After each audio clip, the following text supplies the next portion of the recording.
Ce qui est sûr dans les jeux Yokai Watch, c'est que la majeure partie des zones ont déjà été explorées. Cependant, il en reste effectivement toujours que nous n'avons pas découvert, et aujourd'hui je vais vous les présenter. J'ai déjà fait la partie 1 de cette vidéo il y a 2 mois, donc n'hésitez pas à passer la voir après celle-ci pour toujours plus d'informations autour de Yokai Watch. D'ailleurs, on a passé la barre des 250 abonnés 6 jours seulement après avoir passé le cap des 100, pour ça je vous remercie du fond du cœur. En plus de tout ça, ma dernière vidéo a juste explosé en atteignant plus de 3000 vues et en me rapportant environ 100 abonnés. Tout ça me donne vraiment encore plus envie de m'améliorer sur YouTube et ça nous rapproche du cap des 500 abonnés avant de la fin d'année 2024. Donc abonnez-vous, c'est gagnant-gagnant pour vous comme pour moi. Aussi, je vous préviens que tous les extraits que vous allez voir dans cette vidéo sont tirés d'une seule et même vidéo, que vous pourrez retrouver bien évidemment en bas de la description. Allez, bon visionnage.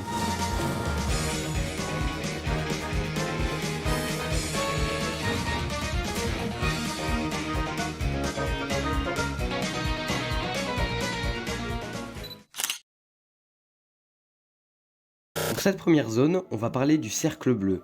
C'est un endroit dans une skybox noire et à vrai dire, je ne sais même pas comment on est censé l'atteindre. Mais pour revenir au cercle, et bien déjà, on peut dire qu'il a un aspect assez futuriste et ensuite, sa map ne porte pas de nom. Donc cela ne nous laisse pas le choix. Il va falloir théoriser dessus au vu du peu d'infos qu'on a sur lui. Première théorie, comme la personne qui a fait la vidéo l'a dit, ce cercle aurait eu un rapport avec le QG de Yopel et il nous aurait peut-être permis de se téléporter quelque part. Je pense quand même qu'il aurait pu nous téléporter directement à New York High, mais que cette idée n'aurait pas été gardée et c'est ce qui aurait donné la limousine de Geoff Keeper. Deuxième théorie qui vient de moi cette fois-ci, et qui est celle qui me paraît le plus probable, mais pour moi ce cercle aurait pu nous servir à nous téléporter à l'intérieur de la soucoupe volante de Don Morleone. Car oui, cette dernière était accessible, mais nous verrons tout ça plus tard dans la vidéo.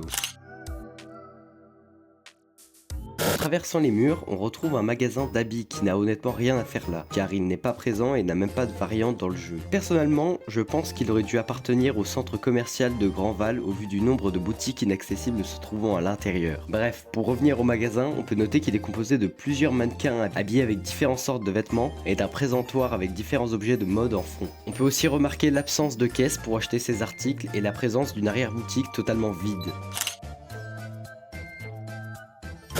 Pistacheburg est la map principale du jeu Yokai Watch 3, mais cependant on dirait qu'une bêta de la map ait été faite car celle que je vais vous montrer est très spéciale. Déjà, en arrivant dans cette map, on remarque directement quelque chose de très étrange. Le magasin de bateaux n'est plus un modèle 3D mais juste une texture en 2D, et je ne vois pas en quoi cela aurait pu servir.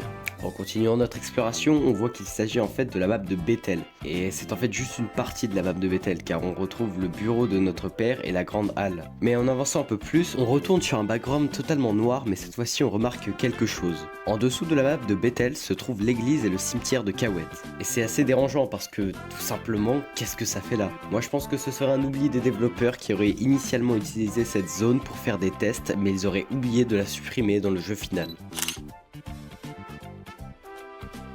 Et nous revoilà sur l'OVNI. Effectivement, celui-ci est assez connu, mais dans Yokai Watch 3, la salle où se déroule le combat final du boss est utilisée comme background pour les combats et comme zone pour les cinématiques. Mais sinon, nous ne pouvons en aucun cas nous déplacer à l'intérieur. Enfin ça c'est dans le jeu normal, mais grâce à un cheat on peut se rendre à l'intérieur et là il se passe deux choses intéressantes. Déjà la salle est complètement explorable avec le gameplay de Nathan et en plus de ça, il y a des murs invisibles qui nous empêchent de sortir de l'OVNI. Ce qui n'a aucun intérêt parce que comme je l'ai dit précédemment, on ne peut pas y contrôler Nathan normalement.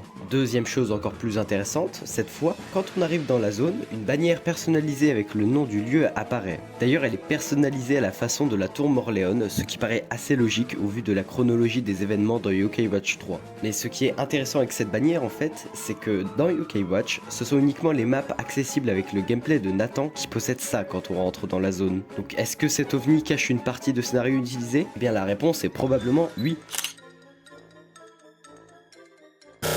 La dernière zone de cette vidéo est une zone désertique qui rappelle fortement Dukeville et toute la vallée qui se trouve en amont du village. Sur cette petite zone, on retrouve quelques rochers et quelques herbes sèches, mais aussi un élément qui va servir à pouvoir avoir une théorie sur ce lieu. C'est tout simplement une barrière. Donc quelle est la théorie avec cette barrière? Eh bien je ne sais pas si vous vous souvenez, mais au nord de Dukeville se trouve une barrière fermée qui est exactement la même que celle présente dans la map abandonnée. Donc je pense que les développeurs auraient prévu qu'on aurait pu s'enfoncer encore plus loin dans le canyon et cette zone aurait peut-être dû servir à amener les éléments du chapitre 8 de Yokai Watch 3 avec bambes insupportables, et voire même elle aurait pu abriter la tour du Carmagister. Pour confirmer encore plus cette théorie, si on affiche la map de Dukeville avec l'art en grand, on voit que le canyon continue encore plus après Dukeville. Encore une zone où nous ne pourrons jamais nous y rendre, dommage.